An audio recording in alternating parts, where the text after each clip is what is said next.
time it is. It's that official time. Where we take this worldwide. Let's go.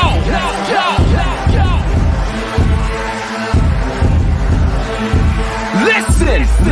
So now it's time to turn it up. Surf the radio waves as we begin to burn it up. We all up in your area like landscape, definitely bringing you the power of pancakes. It's a mandate that you tune in. It's time to move out so we can move in and recognize that this is no illusion. I'm here to clear the air so that there is no confusion. It all started off in the book of Genesis when Jacob was wrestling with who he thought was his nemesis. And when the man saw he couldn't overpower him, he touched his hip but he really couldn't devour him. And from that point, then we hear a name change, rearrange the game, so now we gotta change lanes. So I'm here to let you know it's time to listen to the Pancake and Power Slam show. Let's go! Turn it up, it's the Pancake and Power Slam. Turn it up, it's the Pancake and Power Slam. Turn it up, it's the Pancake and Power Slam show. Turn it up, it's the Pancake and Power Slam. Turn it up, it's the Pancake and Power Slam. Turn it up, it's the Pancake and Power Slam show. Turn it up.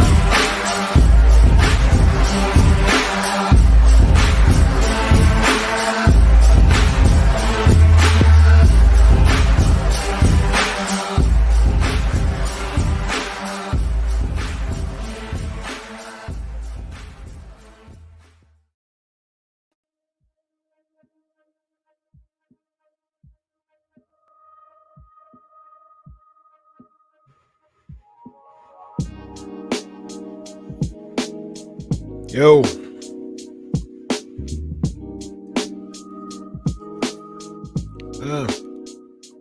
Episode 534.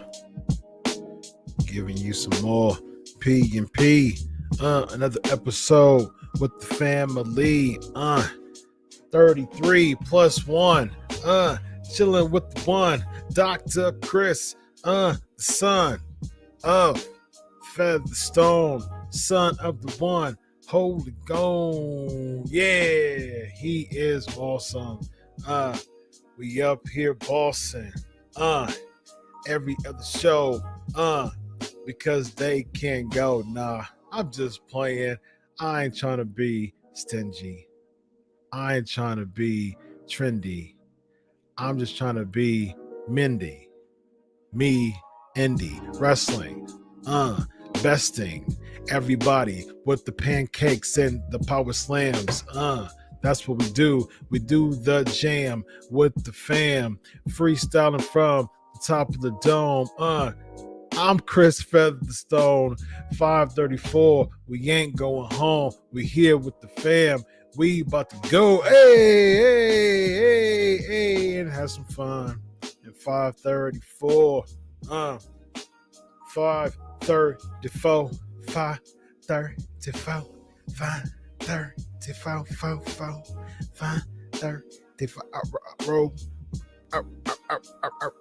Oh, that's tired freestyle, ladies and gentlemen. But I'm committing to freestyle as much as I possibly can. Hey.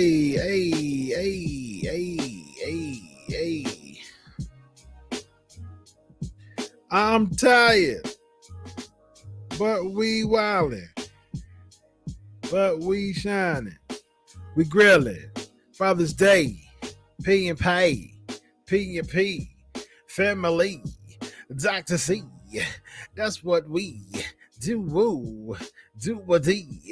Hey, what's good, y'all?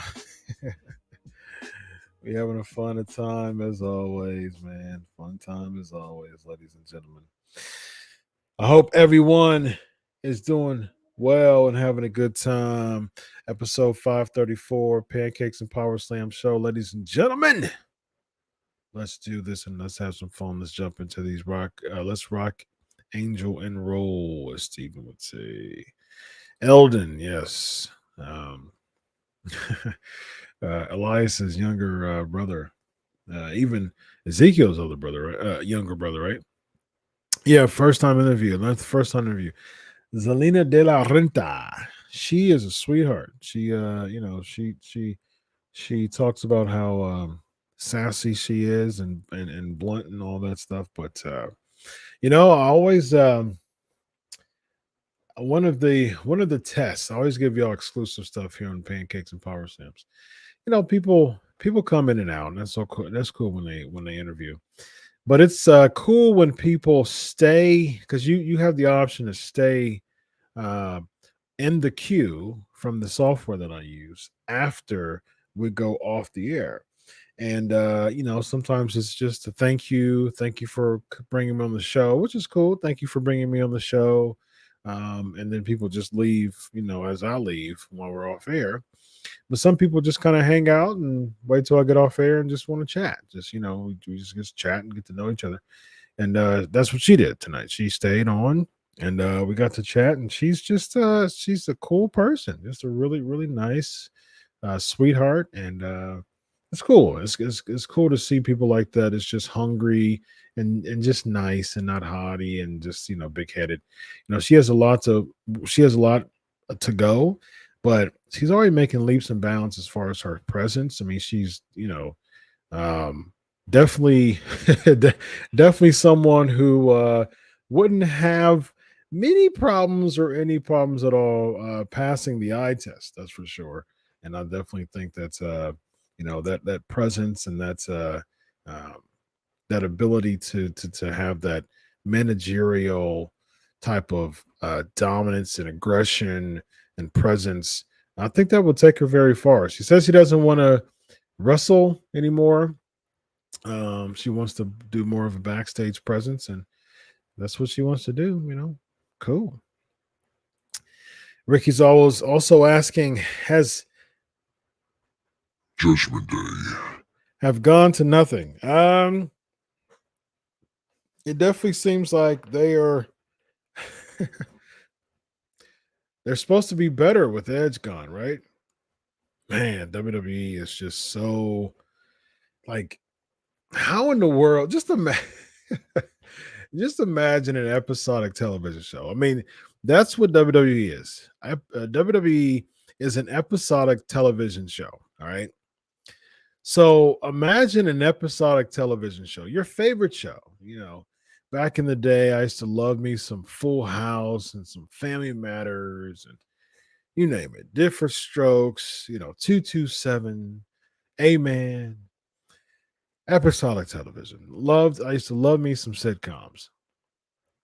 Just imagine you getting into a part of the sitcom that you were really starting to just get your teeth into, just really dig your teeth into, and you were really excited about what's going to happen next week. And you're like, man, I'm really excited. I'm going to build my schedule around this, and I'm going to be sure that I'm going to catch this next week. It's going to be me in the chair or the sofa, and we're going to get our popcorn, and we're going to have a good time because I was really, really excited about what happened last week. And then you look this week, and you're like, huh, that's interesting. I didn't really see what I was really excited about last week. It's really weird because I was really looking forward to that. Why would they not show that? Isn't that one of the last things they showed last week? Then you come back another time, you're like, huh, that's odd. They're just kind of hopping from segment to segment in this episodic television show. There's not really a lot of continuity there. It's just kind of all over the place. I think I'm going to pass. I think I'm going to go ahead and take a breather. I might even take an exit from the show. WWE goes all over the place. They just had let's just think about Judgment Day, Ricky and the PNP Nation. Let's think about Judgment Day for a second. It started with Edge right before WrestleMania, like a couple weeks before WrestleMania. Starts with Edge calling someone out, like whoever wants. This all started with Edge wanting to do an open challenge at WrestleMania. Okay. I don't know who's back there, but I want to fight. Open challenge, WrestleMania, boom, let's go. Okay, fair enough. I mean, Edge is a legend in the business, and if he wants to issue an open challenge, by God, he can, because he's Edge, right? He's a Hall of Famer. He's a WWE Hall of Famer. So if he wants to be on WrestleMania and he wants to issue an open challenge, sure, cool.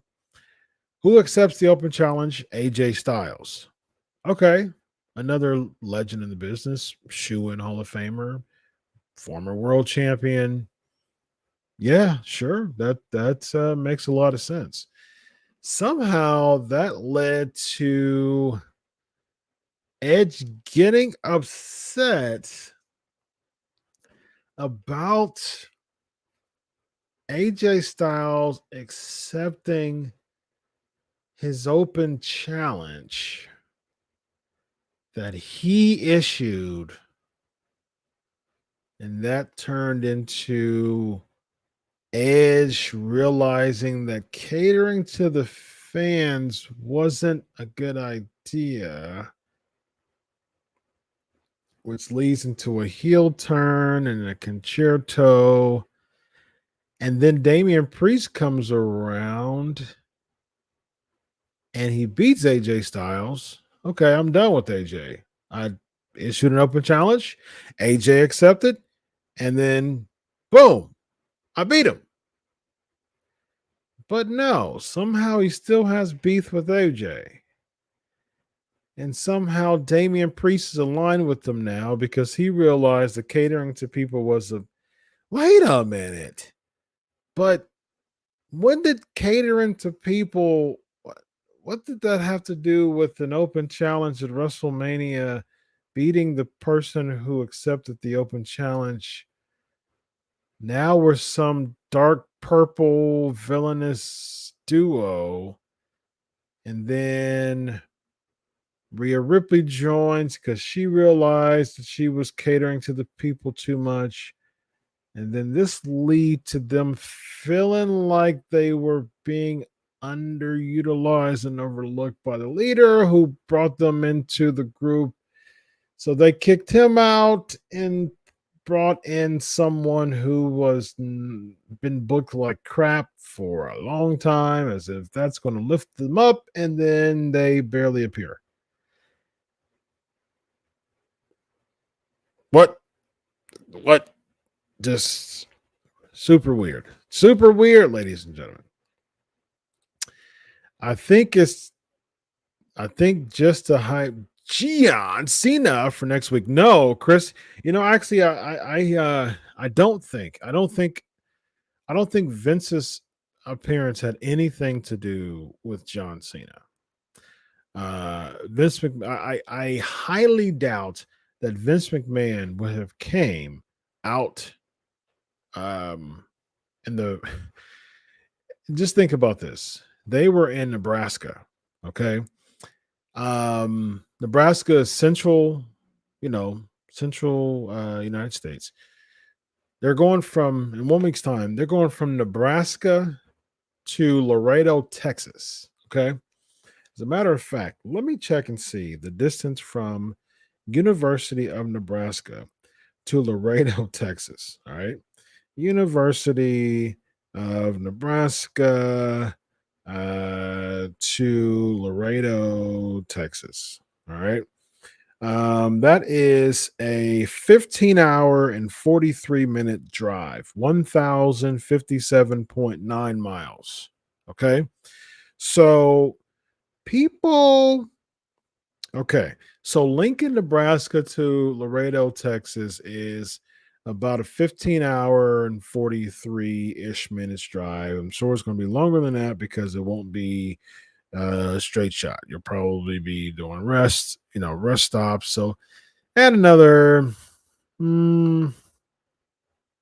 say you start, Raw starts at 8. So that means that you would have to leave at about 4:15 in the morning just to make it there. No, but you probably want to be in line, so it'd probably be best to leave about 3 in the morning. All right. So leaving at 3 in the morning to get to Laredo, Texas. because you're going to probably have some rest stops. Okay. So either Vince came out for the people in Lincoln, Nebraska to take almost 16, probably 16 and a half hour drive by the time they take pee breaks and rest breaks and eat. 16 and a half, 17-hour drive even. So just even say 17-hour drive. So then they're going to be hungry a couple times. All right. So someone's willing to take about a 17-hour drive to drive from Lincoln, Nebraska to Laredo, Texas to see John Cena. No, because John Cena has been already announced plenty of times that he's coming to Laredo, Texas next week, way before Vince McMahon came out and announced it and was hyping it up. Unnecessary. He didn't need to be there. Vince McMahon was out on Raw, just like when he was out on SmackDown, which I highly doubt he was going to be out on SmackDown because the only thing he did was just pander to the crowd and say, "Oh, it's awesome. It's so awesome." And then like he was like, "This is the 1057th, just some odd number of Raw." It wasn't even monumental. There was nothing milestone about it. It was just really trying to eat the segment up as much as possible and found a reason to get there. Okay, I'm going to tell you why Vince McMahon went out to SmackDown and Raw. Listen, I have a degree in public relations. All right. My undergraduate degree, my bachelor's degree is in public relations. All right. I am well aware. I used to write speeches, and I'm well aware. I used to do media pitches, speech writing. I know how to do all of that. Okay. I'm very familiar with the PR, and I did some internship in PR. I'm very aware of PR. Okay. What happened on SmackDown and Raw was a straight up PR move. What happened was one of the golden rules of a PR agent is to tell their client to be ahead of the curve. All right. So if you have a big old wave of allegations or accusations, or you know a big wave's coming, all right, you want to make good with the crowd. You want to save face. You want to look good. You want to plaster your face, and you want to make a shiny, positive image of yourself ahead of the allegations and accusations and the public uh, uh, just onslaught, basically. So before all that happens, you want to image yourself as someone you want to positively image yourself. That's exactly what Vince McMahon did. In the heat of all this allegations, Vince McMahon, he didn't heel it up. Vince McMahon is a heel. He just played a heel on WrestleMania. He was just a heel. He fought Pat McAfee. He wrestled or had a segment with Austin. He was a straight up heel just 2.5 months ago. Come on, this is a straight up PR move. He comes out. It was no angle. He didn't get no heat. He didn't do any of that stuff. It was a straight up PR move. 100% PR move. I'm going to, if he has a PR agent, which WWE probably does, I think Vince probably the best thing you need to do is just go out to SmackDown, go out to Raw, have a very positive image, let people have recency bias. There's my psychological element going there as far as being a psychology doctor. You want people to have recency bias. After all of that, all the allegations, and even being a heel, man, Vince McMahon's a really cool dude. Man. What happened when he came out to SmackDown and when he came out to Raw? He was cheered. He was cheered. Why? Because that's what they wanted him to be. They wanted him to be cheered. That's why they had him come out to SmackDown and Raw. Both of those segments were completely unnecessary. But why was it important? It was important because WWE knows that the best PR move is to make the person who's getting the allegations to look good. So that's why Vince McMahon came out to Raw and SmackDown. It wasn't nothing to do with hyping anything, nothing. And even though on SmackDown, he came out first and it was pointless. It was just you guys are awesome. You guys are just amazing. You're amazing. You're awesome. The WWE Universe is an amazing group of people. And I love you all. You all are amazing.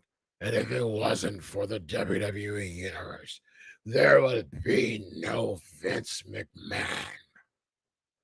I love you all. I mean, like, I heard that. And I'm like, if this isn't the biggest PR move,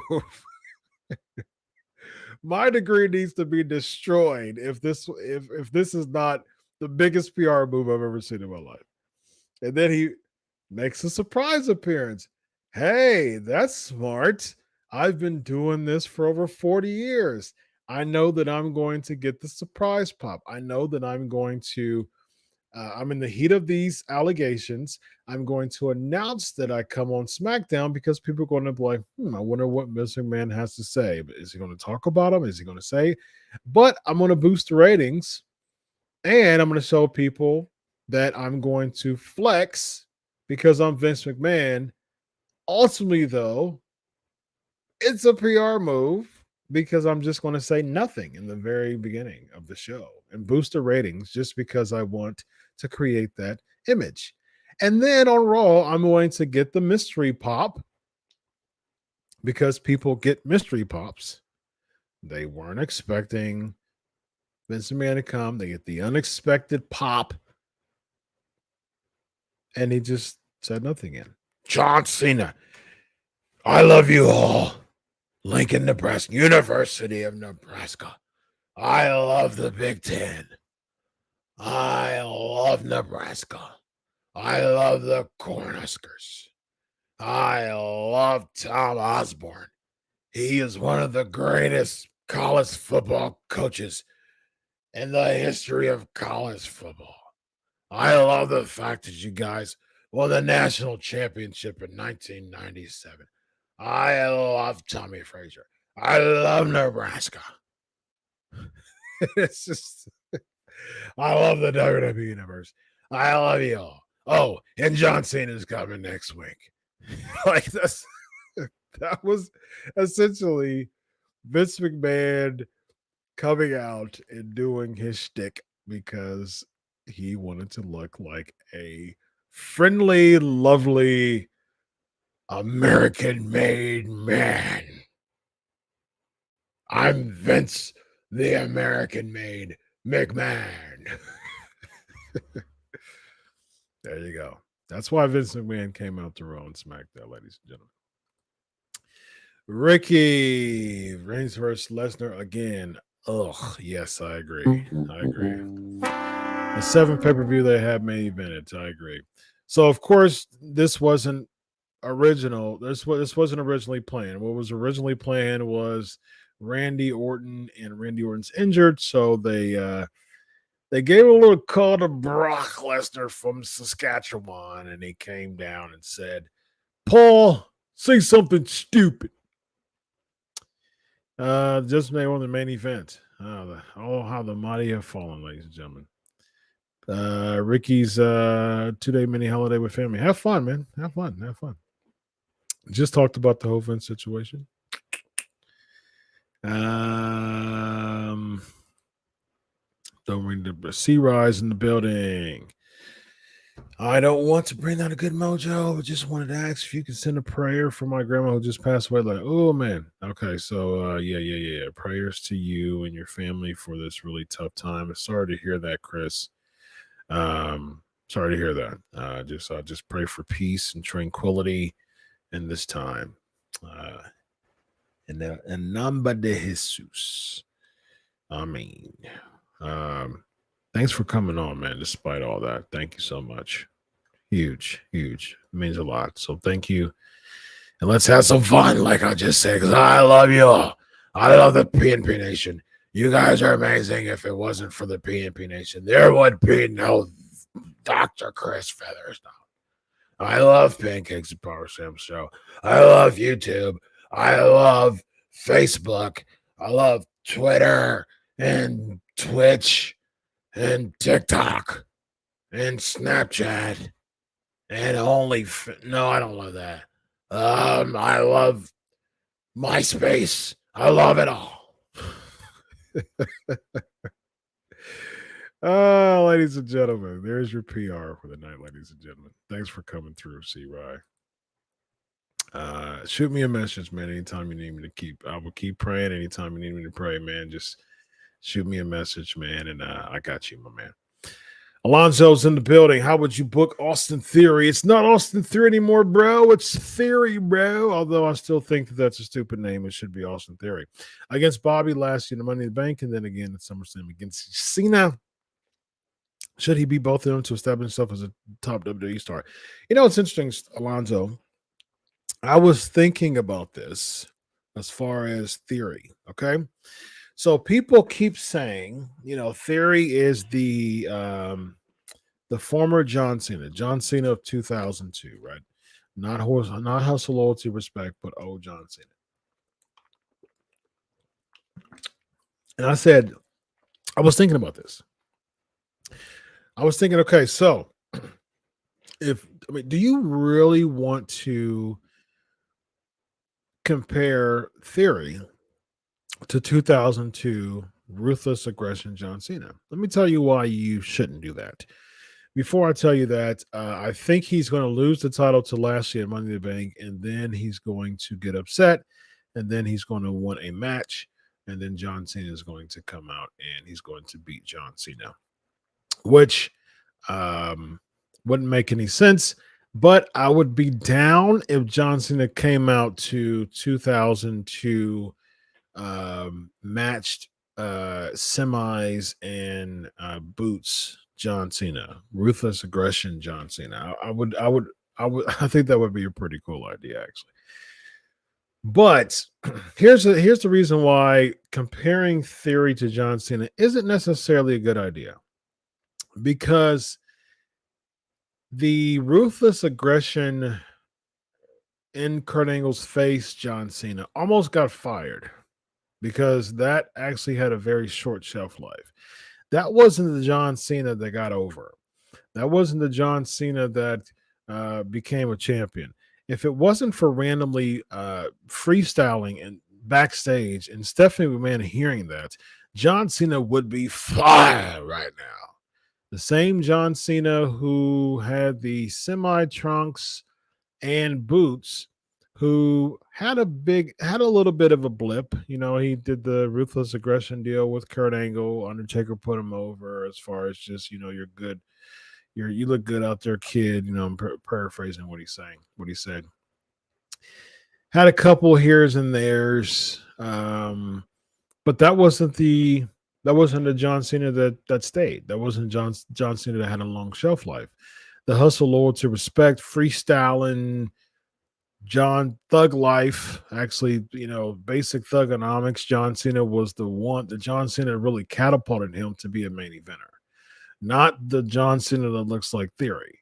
So you really don't want to compare this Theory to 2002 John Cena, because despite having, a lot of potential, it didn't last long. He almost got fired when he looked like Theory. So I wouldn't do that. I'm just not sold on Theory. I don't think that I don't know.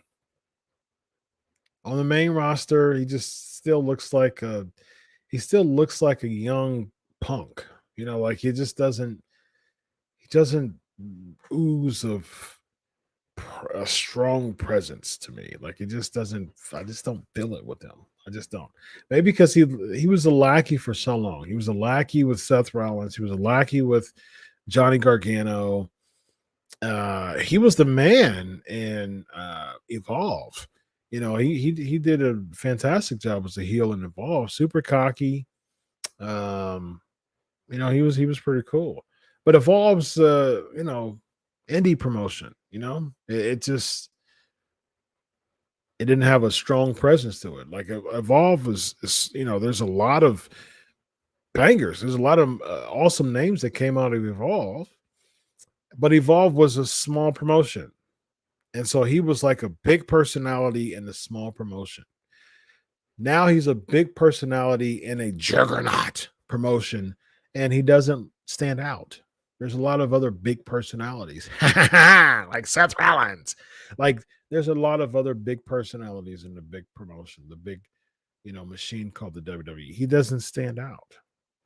He doesn't stand out. So I'm not sold on Theory. People want to the hype, you know, there's the hype behind them, but not really doing it. No, we don't need it for a seventh time. 660 days. That's amazing. I'll give that to you. Amazing. Rhea out. Feel so bad for Becky. Let's see. Feel so bad for Becky.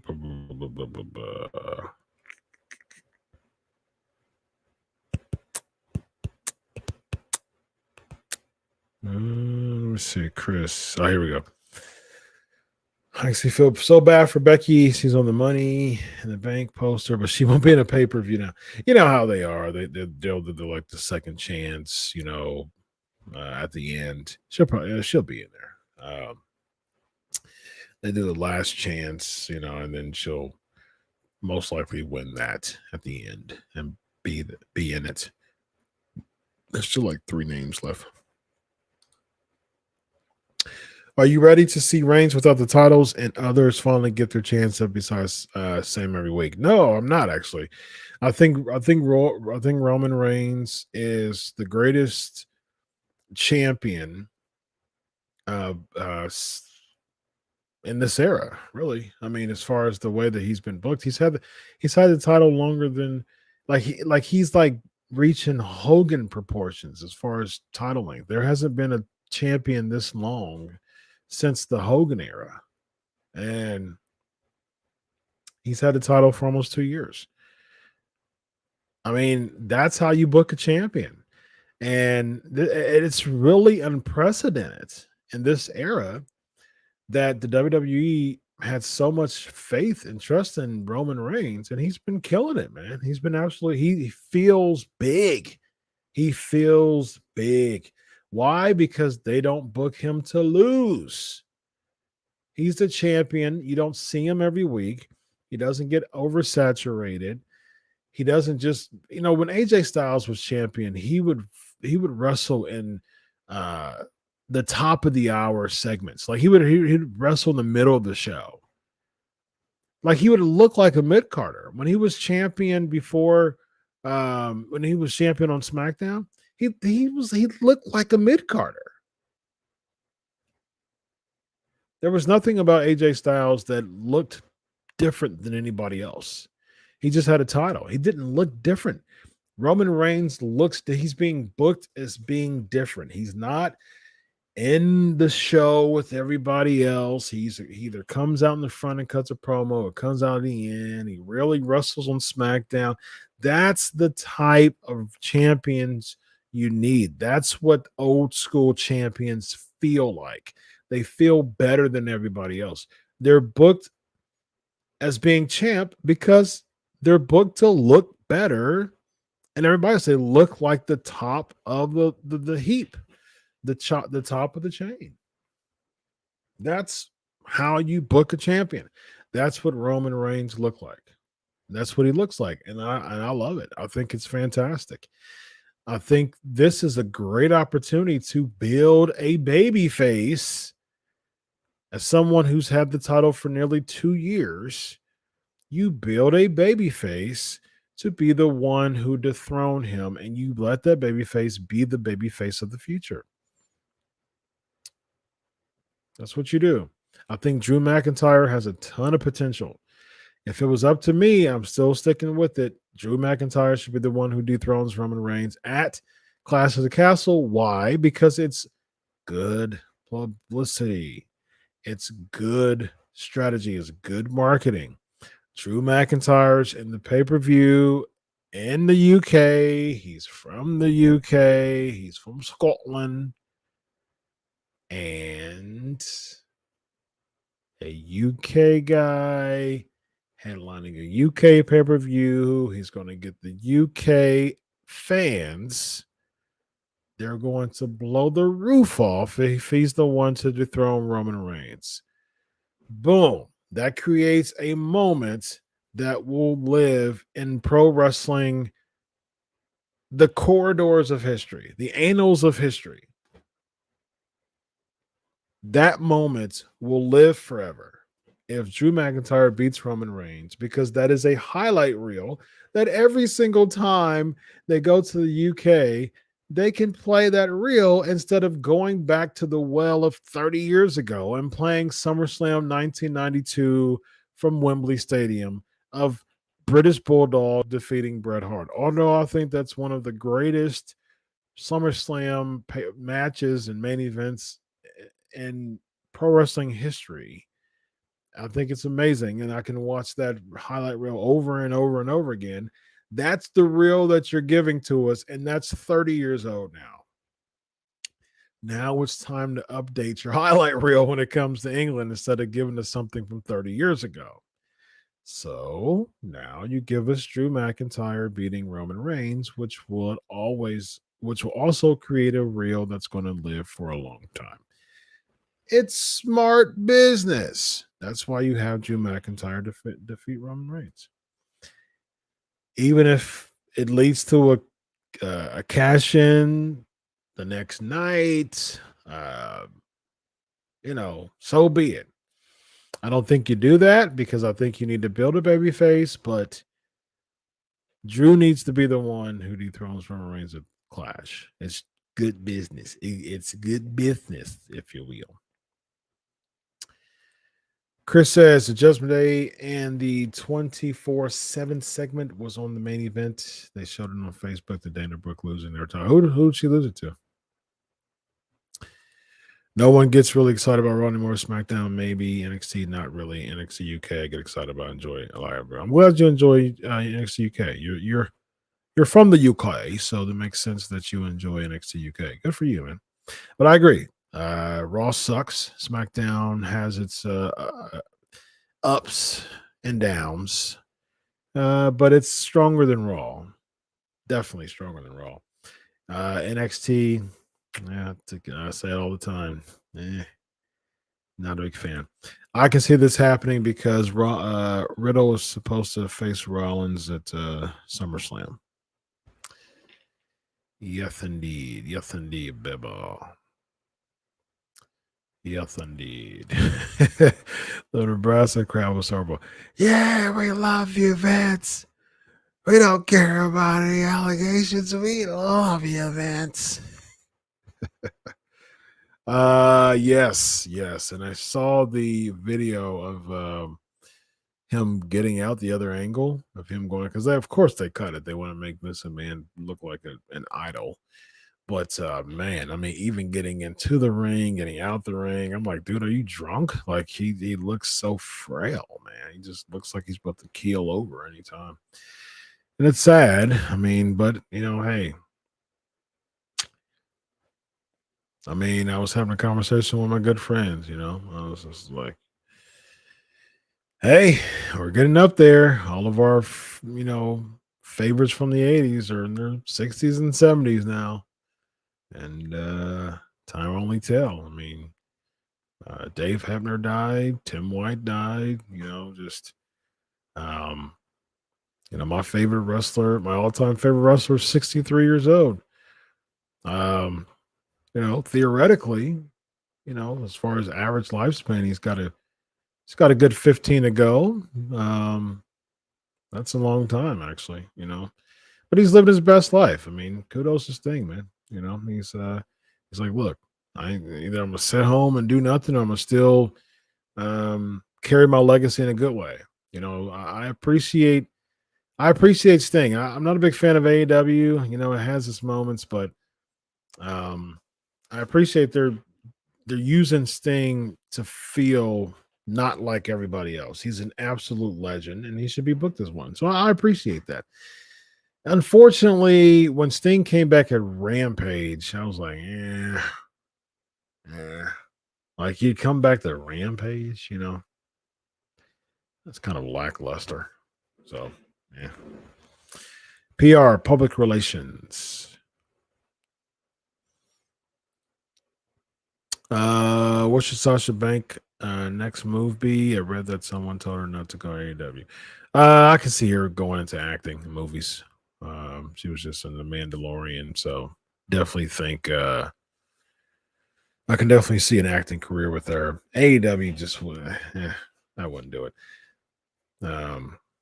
Sasha Banks, WWE owns Sasha Banks, so she's she won't be Sasha Banks anymore. She'll be her real name Mercedes. It's just not. I mean, unless she changes her name and just totally rehauls her character. Mercedes, no, that really wouldn't work in the pro wrestling world. She needs a gimmick, and she'll go by a real name, acting. That's fine, but she's gotta be a gimmick. She's gotta play the gimmick when it comes to wrestling. Do I think this is the thing that finally takes Vince McMahon down? It's interesting because there's a saying, either live to be a hero, or either die a hero or live long enough to see that you're the villain. There's something like that. It was from a Batman. This from a Batman movie. I'll read it specifically. The quote is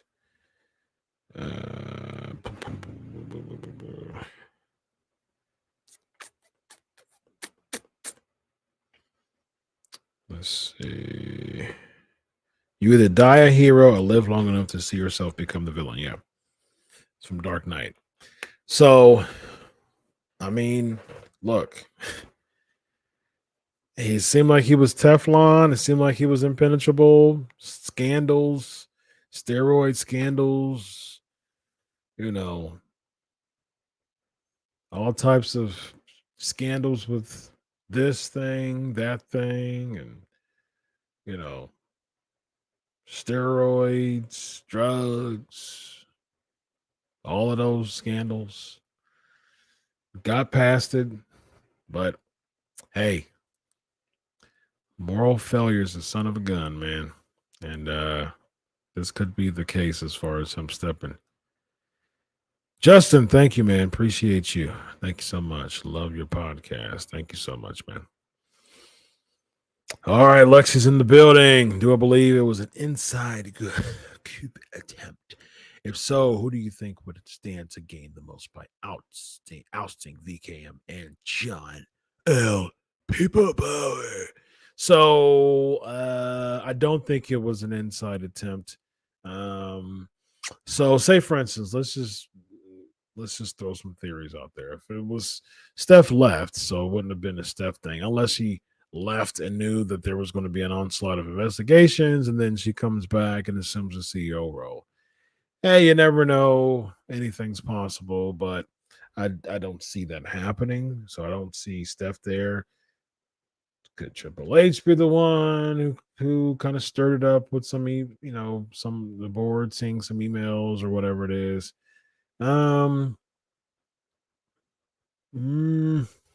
What really would he gain from it? Because he wouldn't even be next in line to get the power. It'd be either, Nick Khan's the president, and then of course right now, Stephanie's the one who's getting the interim CEO and chairwoman. So you got to throw Triple H out. Nick Khan. If there's anybody, he'd be my guess, but I still don't. I still don't see that happening because Stephanie. So, say for instance, Nick Khan. Nick Khan's the one who got this rolling, right? Stephanie was the one who took the interim executive power. I mean, she has the highest executive power right now as CEO.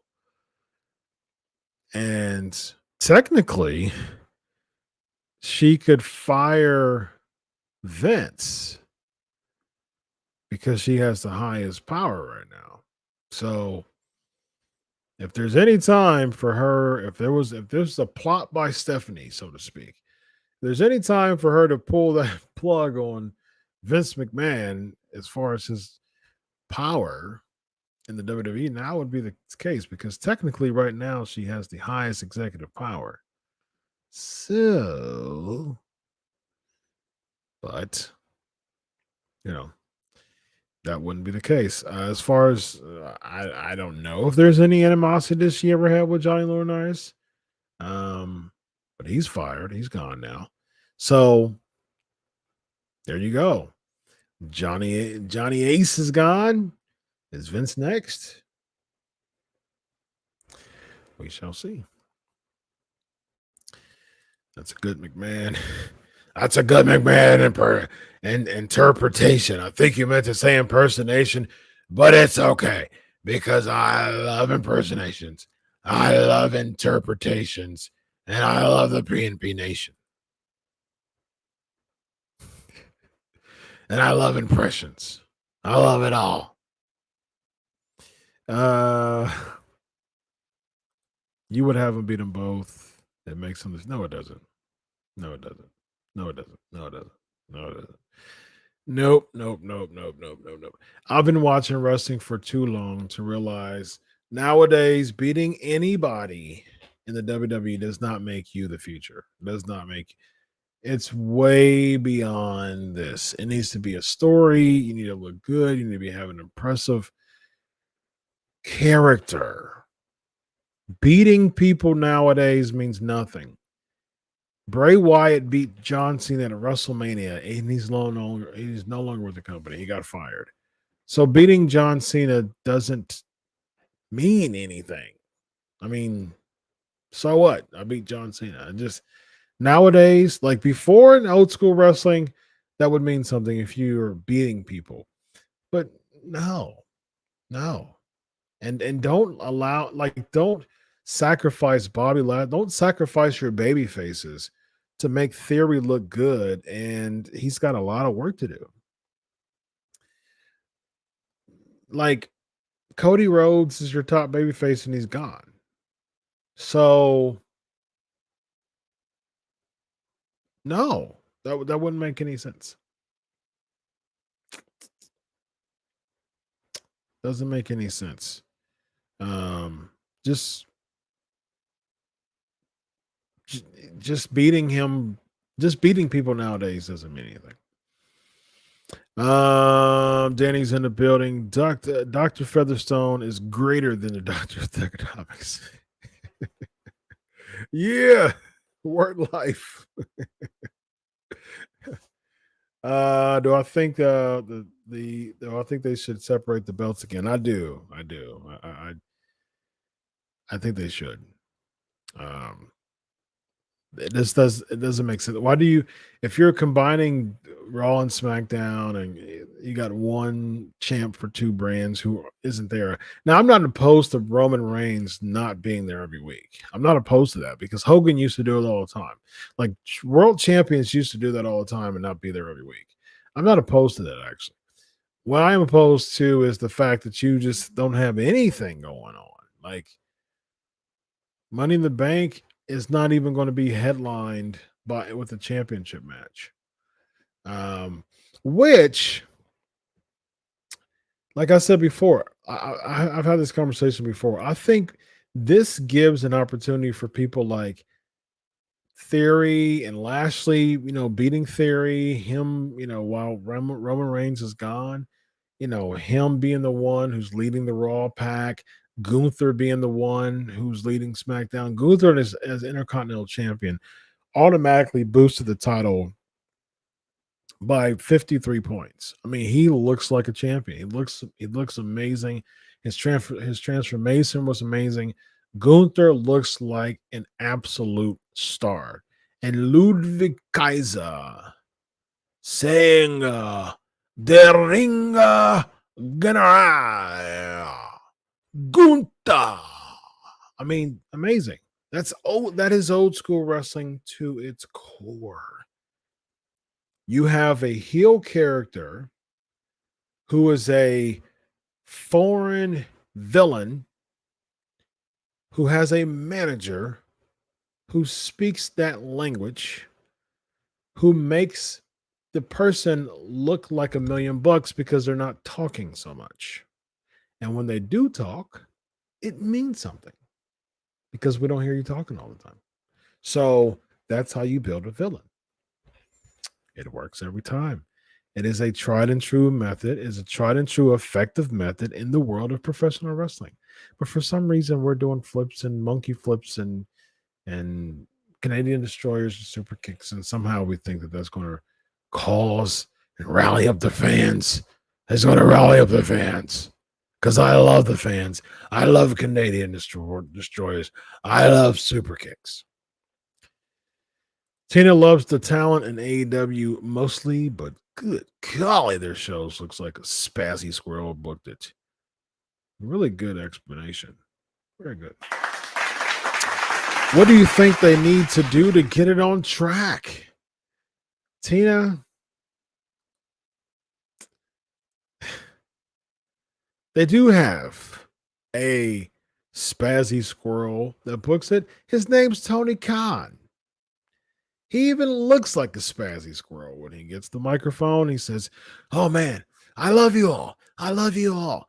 We're gonna bring out Ring of Honor. I own Ring of Honor. Brian Danielson's coming out, and Christopher Daniels, and here comes Martha Hart. I love you all." It's just like he's wired. The guy's wired, and the way that AEW looks is really describes the quirkiness of Tony Khan. So he's the way that he likes watching wrestling is the way that we see his product. A bunch of Canadian destroyers and spot fest, holy crap moments. This is awesome. AEW. Spot. Injury. Spot. Injury. Spot. False finish. Spot. I mean, that's AEW. It's a very niche crowd. It's a very niche crowd, and it'll remain a niche crowd because it's not a product that everybody is going to like or really even care about. Yep. All right, a few more here before we head out. Great show tonight, PNP Nation. Y'all are awesome as always. Don't have so many people in the segment of AEW Dynamite. Oh my gosh, yeah, very true. Oh, do drop on it. Oh, gosh. Okay. What's up, Mulchi? In the building. If 2 does win in Cardiff, I hope it leads to more UK pay-per-views. Yeah, I can see that. I'm cool with that. When Reigns loses the title, will they book him a storyline for him? I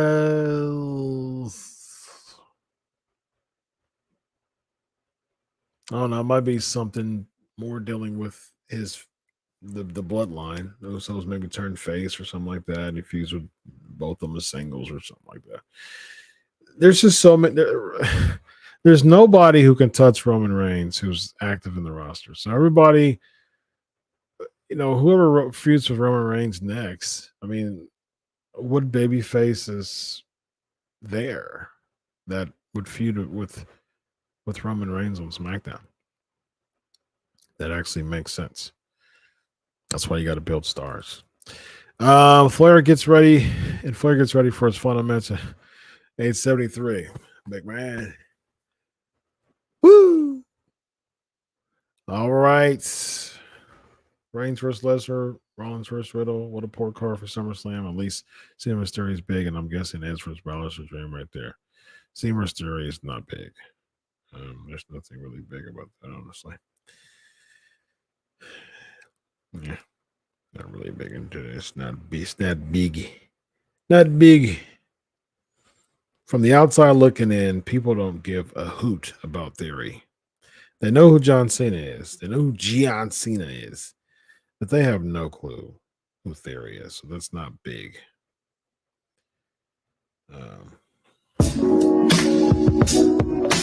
All right, y'all. You know what time it is.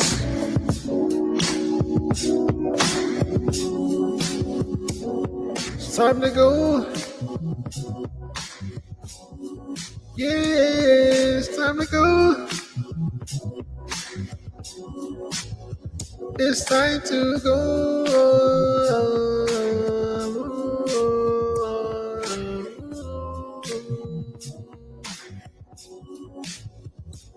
Answering these last questions.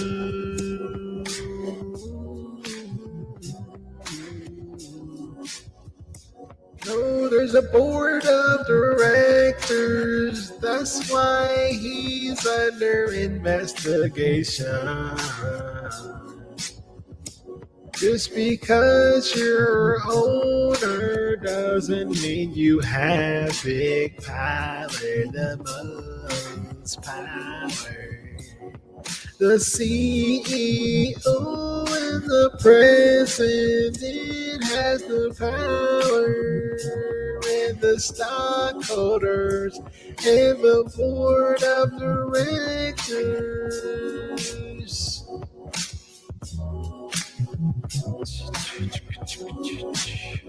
Oh, absolutely. They need a PR team to monitor what TK is putting on Twitter.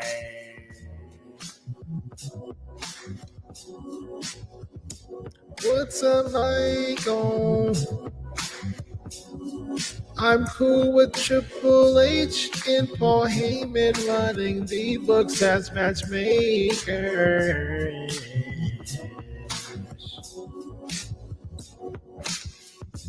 Thank you, Chris. Thank you, Dion. You want some beatboxing?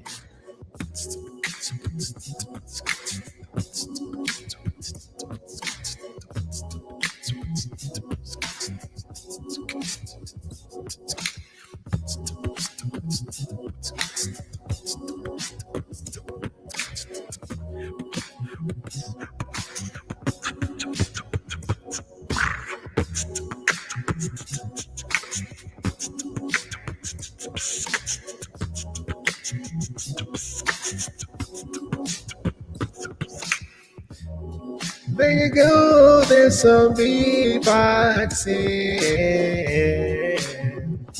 P&P, I'll see you later. I'll see you later.